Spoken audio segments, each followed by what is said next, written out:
I was lying in the hospital bed, breathing heavily through the excruciating pain of labor contractions, when the door opened and Vivian, my mother-in-law, entered with rage in her eyes.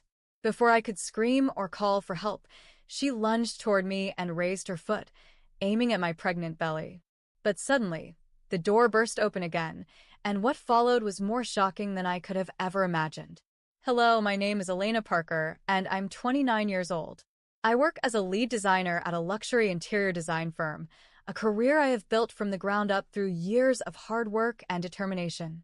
But my story, the story of how my life changed forever, began 5 years ago when I was still trying to find my footing in this competitive world. I was living in Bloomville, a vibrant city known for its creative atmosphere and never-ending opportunities. Back then, my life was far from glamorous. I worked long hours as a junior designer, juggling endless projects, dealing with difficult clients, and constantly trying to prove myself. Mornings were a whirlwind of coffee, emails, and rushing to the office in heels that always seemed one step away from disaster. But as chaotic as life was, I held on to the hope that one day, my hard work would pay off. It was on one of those rushed mornings, when I was running late for an important client meeting, that fate decided to intervene. The autumn air was crisp, and the streets of Bloomville were buzzing with their usual morning frenzy. I was balancing a stack of design boards and sketches in one hand while clutching my coffee cup in the other. My phone buzzed in my bag, but before I could check it, I rounded a corner and collided with someone. The collision sent my papers flying, scattering across the pavement. "Oh no!" I gasped, kneeling down to gather them, my heart pounding with embarrassment. "I'm so sorry," I mumbled, barely looking up as I frantically tried to pick up the mess. But then, a warm voice interrupted my panic. "Let me help you." I looked up and met the gaze of a man crouched beside me, handing me a few sheets of paper. He had warm brown eyes, a kind smile, and an effortlessly charming presence that made me pause for a moment. "Thank you," I said, accepting the papers from him. "It's no problem." "Busy morning?" he asked, his smile widening as he noticed my frazzled state. "You have no idea," I replied with a breathless laugh. I adjusted the papers in my arms, trying to compose myself. "I'm Elena, by the way." "I'm Lucas Emerson," he said, extending his hand. When I shook it, I couldn't help but notice how warm and steady his grip was, a stark contrast to the chaos around us. "I think fate wanted us to meet today." I raised an eyebrow, half amused and half intrigued.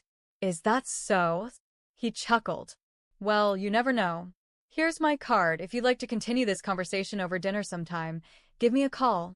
I hesitated for a moment, unsure if I should take the offer. But there was something about Lucas's easy charm that felt genuine. I slid the card into my bag, gave him a polite nod, and went on my way. That should have been the end of it, but something inside me wouldn't let it go. By the end of the day, I found myself pulling out Lucas's card and staring at it, my fingers hovering over the phone. Taking a deep breath, I dialed the number. "Hello." His voice came through the line, warm and familiar. "Hi, Lucas. It's Elena. I was wondering if your offer for dinner still stands." And just like that, we were connected again. We started seeing each other regularly, sharing late-night walks through the city, cozy dinners at small restaurants, and long conversations about our dreams. Lucas wasn't just kind. He was attentive, understanding, and supportive in ways that made me feel seen and valued. He would listen when I ranted about difficult clients and celebrate my small victories as if they were his own. Over time, I learned that Lucas came from a wealthy family, but he had built his own career in tech innovation without relying on his family's fortune. His humility impressed me, and the more I got to know him, the more I realized how deeply I cared for him. One rainy evening, after a particularly long week, Lucas showed up at my apartment with a bouquet of flowers and my favorite takeout.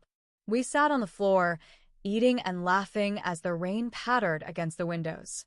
When we finished, he pulled out a small velvet box and opened it, revealing a simple but elegant diamond ring.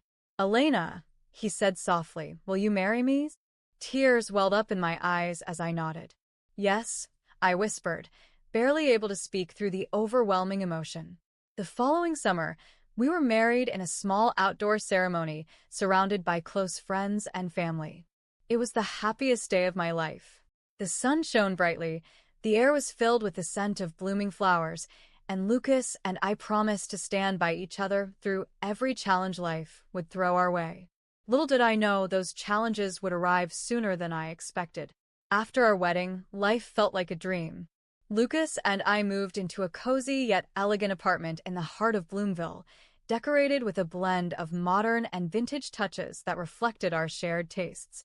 Lucas continued his work as a rising star in the tech innovation industry, while I focused on advancing my career in interior design. We spent our evenings cooking together, binge-watching mystery dramas, and planning for the future. Everything seemed perfect until a small, life-changing surprise came our way. It happened one morning when I felt unusually tired and nauseous. At first, I thought it was just the result of a busy work schedule, but when the symptoms persisted for days, I decided to take a pregnancy test.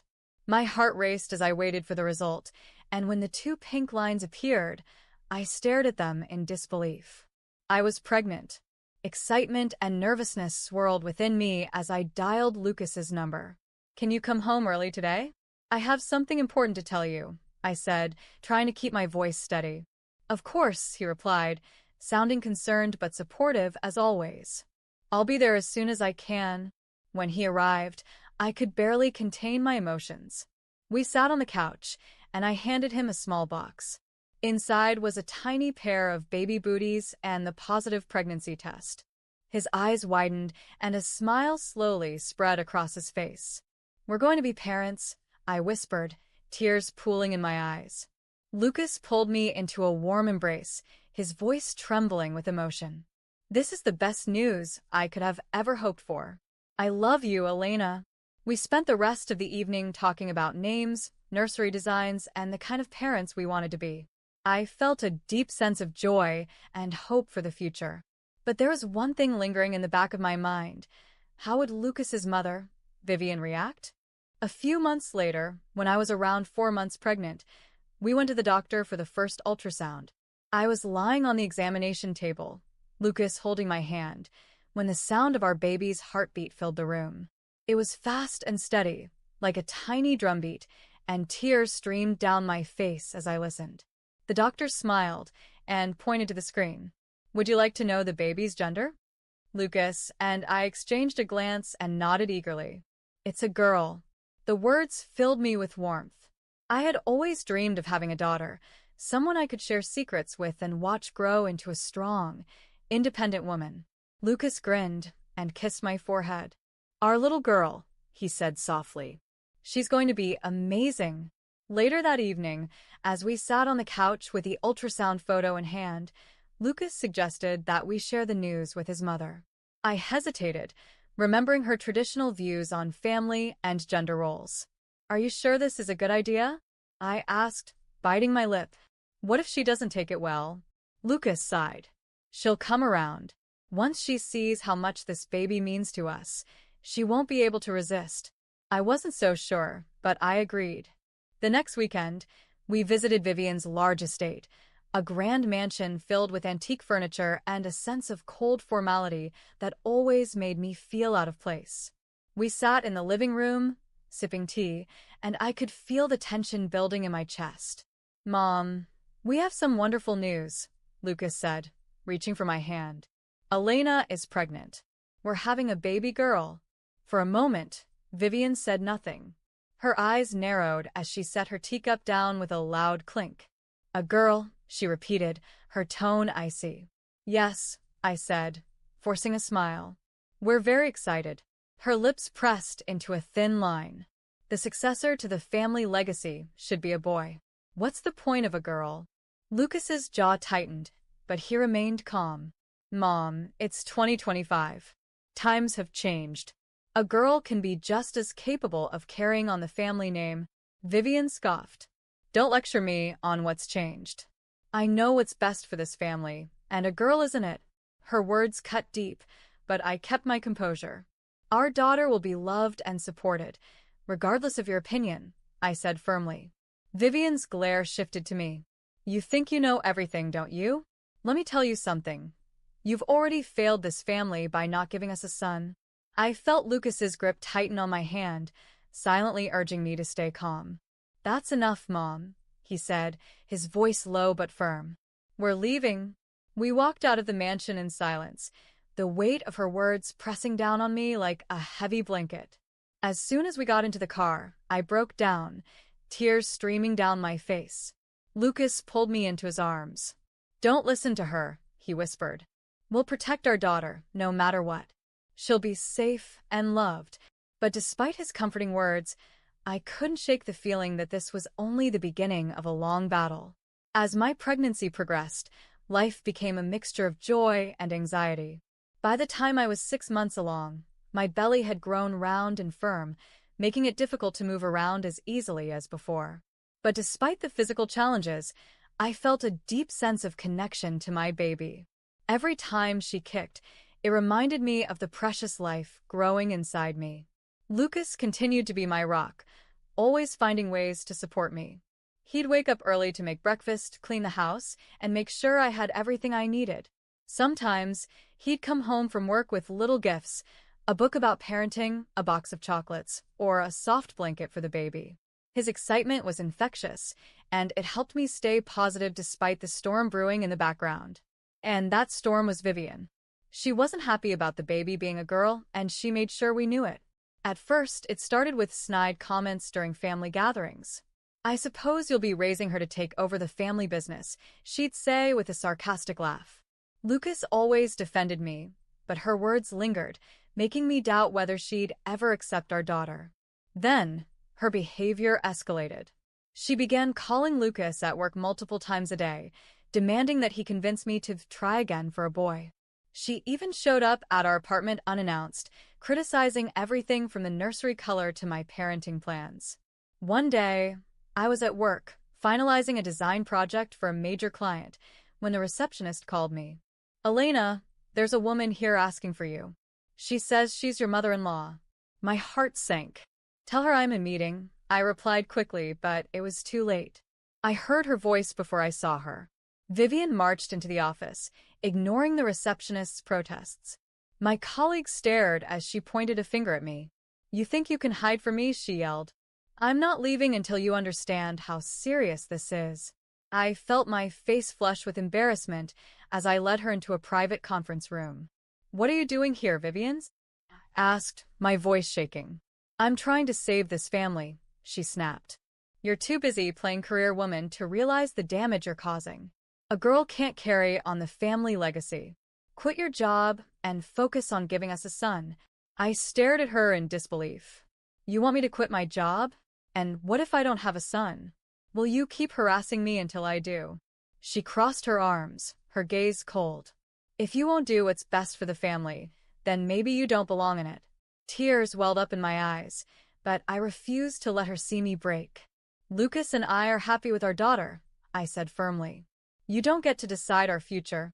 Vivian scoffed. Then don't come crying to me when your daughter grows up to be a disappointment. Before I could respond, the door opened, and my boss walked in. Ma'am, this is a workplace, he said firmly. You need to leave now. Vivian shot me one last glare before turning on her heel and storming out. I sank into the chair, my hands trembling as the weight of her words crushed me. My boss sat down beside me, placing a hand on my shoulder. Are you okay, Elena? I nodded, wiping away the tears. Thank you for stepping in. He smiled kindly. Take the rest of the day off. You need some time to breathe. I left the office and went straight home, where Lucas was waiting for me. As soon as I saw him, the tears I had been holding back poured out. I told him everything, from her demands that I quit my job to her hurtful comments about our daughter. Lucas's face darkened with anger. This has to stop, he said, pulling me into a comforting embrace. I'm calling her right now. He grabbed his phone and dialed Vivian's number. When she picked up, his voice was firm and steady. Enough, Mom. I won't let you hurt Elena like this anymore. She's my wife, and we're having this baby girl. If you can't accept that, you'll be the one cut out of our lives. I listened as he defended me, and for the first time, I felt a glimmer of hope. But Vivian wasn't the type to back down easily. Her harassment continued, and the stress began to take a toll on my health. I started having trouble sleeping, and the emotional strain made it difficult to focus on work. One evening, after Lucas had gone to bed, I sat on the couch, rubbing my belly as I tried to relax. My phone buzzed, and I groaned when I saw Vivian's name on the screen. I ignored the call, but a few minutes later, there was a knock on the door. My heart raced as I peered through the peephole and saw her standing there. I opened the door just a crack. "What do you want, Vivian?" "I need to talk to you," she said, her voice unusually calm. "Please, Elena. Just hear me out." Against my better judgment, I let her in. She sat on the couch, looking around the room as if she were inspecting it. "Lucas is too blinded by love to see reason," she began. "But you're smarter than that. You know what's at stake here." I folded my arms. "What exactly are you asking me to do?" She leaned forward, her eyes piercing mine. "Abort the baby." "Try again for a boy. It's not too late." My stomach turned, and I felt a wave of nausea wash over me. "You're asking me to kill my baby?" "I'm asking you to save this family," she said coldly. I stood up, trembling with rage. "Get out of my house." Vivian stood, unfazed by my anger. "Think about what I said," she replied before walking out the door. I locked the door behind her and collapsed onto the couch, sobbing. Lucas found me there when he woke up, and when I told him what had happened, his face hardened with determination. "We're done with her," he said. "I don't care if she's my mother. She's crossed the line." By the time I reached the 9th month of my pregnancy, the physical and emotional toll of the past few months had left me exhausted. The weight of my growing belly made it difficult to move around, and the stress from Vivian's constant harassment had only made things worse. Lucas tried his best to shield me, cutting off communication with his mother and making sure I stayed as comfortable as possible. But deep down, I knew that Vivian wasn't finished. She had always been relentless. Despite everything, Lucas and I stayed focused on preparing for our daughter's arrival. The nursery was ready, painted in soft lavender with fairy lights strung across the ceiling. We had a crib set up by the window and shelves filled with baby books and stuffed animals. Every evening, Lucas would sit beside me, talking to our baby and rubbing my belly as we imagined what life would be like once she arrived. "I can't wait to meet her," Lucas whispered one night, resting his head gently on my belly. "She's lucky to have you as her dad," I replied, stroking his hair. "And I'm lucky to have you by my side." 3 days before my due date, I woke up in the middle of the night with a sharp pain in my lower abdomen. At first, I thought it was just another round of Braxton Hicks contractions, but when the pain didn't subside, I realized this was different. My water had broken. "Lucas," I called out, struggling to sit up. He bolted out of bed, half-dressed and panicking as he helped me to my feet. "Is it time?" he asked, his voice a mixture of excitement and fear. I nodded, breathing through the pain. "We need to get to the hospital." He quickly grabbed the hospital bag we had packed weeks earlier and guided me to the car. "Don't worry, Elena. You've got this," he said, holding my hand as he drove. "Just breathe." When we arrived at the hospital, the staff immediately admitted me to a private room. The contractions were getting stronger, and I clung to Lucas's hand as the nurses checked my vitals. Everything was moving so fast, and I could barely keep up with the flurry of activity around me. After a while, one of the nurses informed us that it could take several more hours before the baby was ready to be delivered. Lucas kissed my forehead and said, "I'm going to step out for a few minutes to grab some water and talk to the doctor, but I'll be right back." I nodded, squeezing his hand. "Hurry back." As he left the room, I closed my eyes and focused on breathing through the pain. But before I could fully relax, the door creaked open again. I expected to see a nurse or Lucas, but my blood ran cold when I saw Vivian standing there. "How did you get in here?" I asked, my voice barely above a whisper. "I have my ways," she said, closing the door behind her. She stood at the foot of my bed, her gaze cold and calculating. "I heard you were about to give birth, so I thought I'd stop by and make sure you understand the consequences of your actions." "Leave, Vivian," I said firmly, my heart racing. "You're not welcome here." She ignored me and stepped closer. "You're making a mistake, Elena. This baby, this girl, is going to ruin everything. Lucas deserves better. Tears filled my eyes, but I refused to let her see me break. Lucas loves our daughter, and so do I. Nothing you say will change that. Vivian's expression twisted with rage. Then you leave me no choice. Before I could react, she lunged forward and kicked me in the stomach. Pain exploded through my body, and I cried out, clutching my belly as tears streamed down my face. But just as quickly as it happened, the door burst open, and a nurse and security guard rushed in. "Step away from her," the nurse shouted, pushing Vivian back. The security guard grabbed Vivian by the arms and restrained her as she thrashed and yelled. "Let go of me. I'm doing what's best for this family." "You could have killed her baby," the nurse screamed, checking my vitals and helping me lie back down. As I sobbed, Lucas rushed into the room, his eyes wide with horror. "Elena!" He ran to my side, taking my hand in his. "Are you okay? What happened?" I could barely speak through the pain. She kicked me." Lucas's face darkened with rage as he turned to Vivian, who was still struggling against the security guard. "How could you do this?" he demanded. "She's your grandchild." "She's a mistake," Vivian spat. "I was trying to protect this family." Lucas pulled out his phone and dialed the police. "I'm reporting an assault on a pregnant woman," he said, his voice cold and steady. Within minutes, the police arrived, and Vivian was handcuffed and escorted out of the hospital. She continued screaming as they dragged her away, but I barely heard her. My world had narrowed to the sound of Lucas's voice and the steady rhythm of the baby monitor. "You're safe now," Lucas whispered, kissing my forehead. "I'm not going to let anything happen to you, or our baby." After Vivian was taken away by the police, the chaos in the room began to settle. The nurse wiped my tears and checked my vitals again. "You're stable," she reassured me. "But we need to monitor you closely to ensure the baby isn't under any distress." I nodded weakly, my hand still trembling. Lucas was by my side, holding my hand tightly, as if he feared letting go would somehow make things worse. "You're strong, Elena. We've made it through so much. You can do this," he whispered, his voice gentle yet firm. A few hours later, the labor reached its peak, and the room filled with doctors and nurses ready to help me deliver our baby. The contractions were relentless, and the pain consumed me, but Lucas never left my side. His encouraging words kept me going through every push, every wave of exhaustion, and every moment I felt like giving up. Then, after what felt like an eternity, the sound of our baby's first cry filled the room.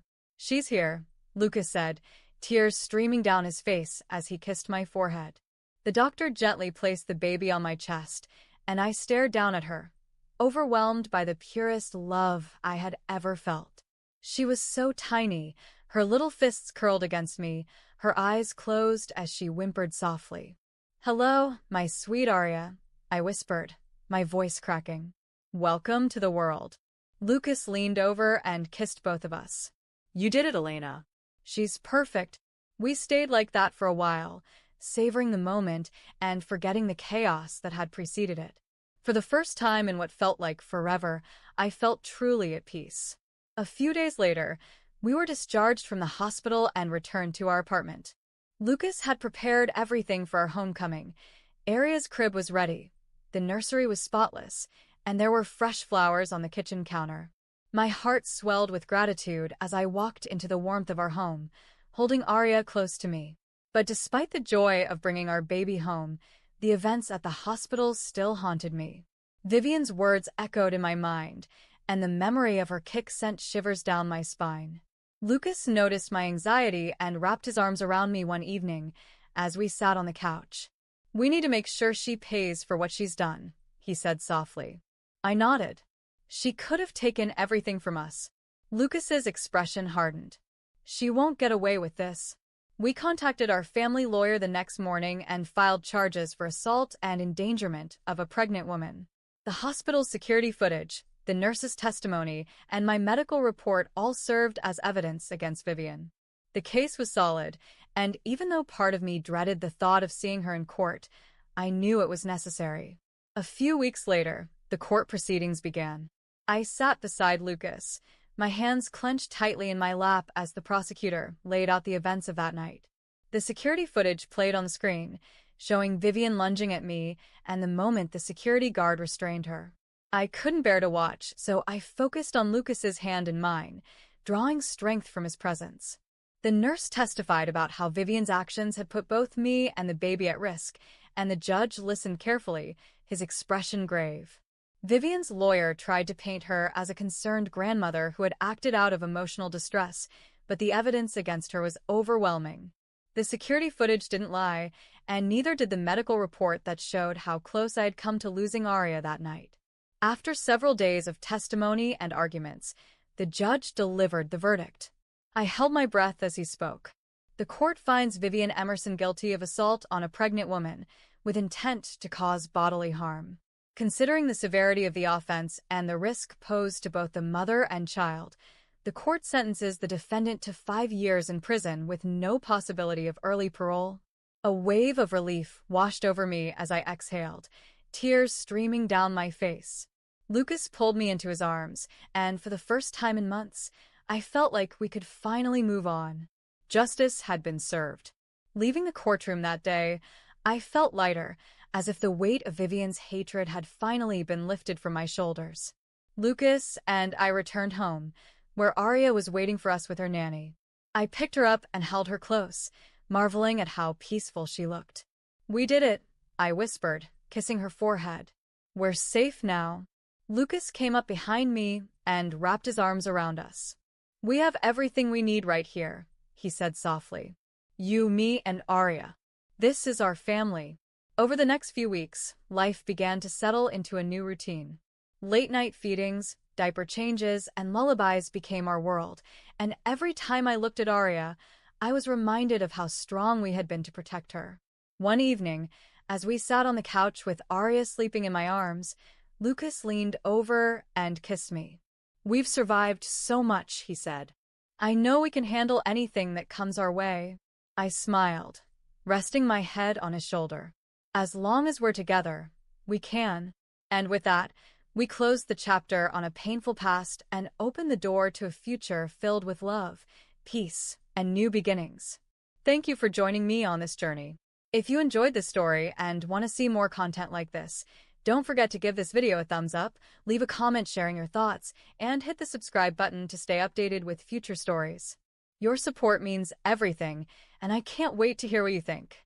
See you in the next story.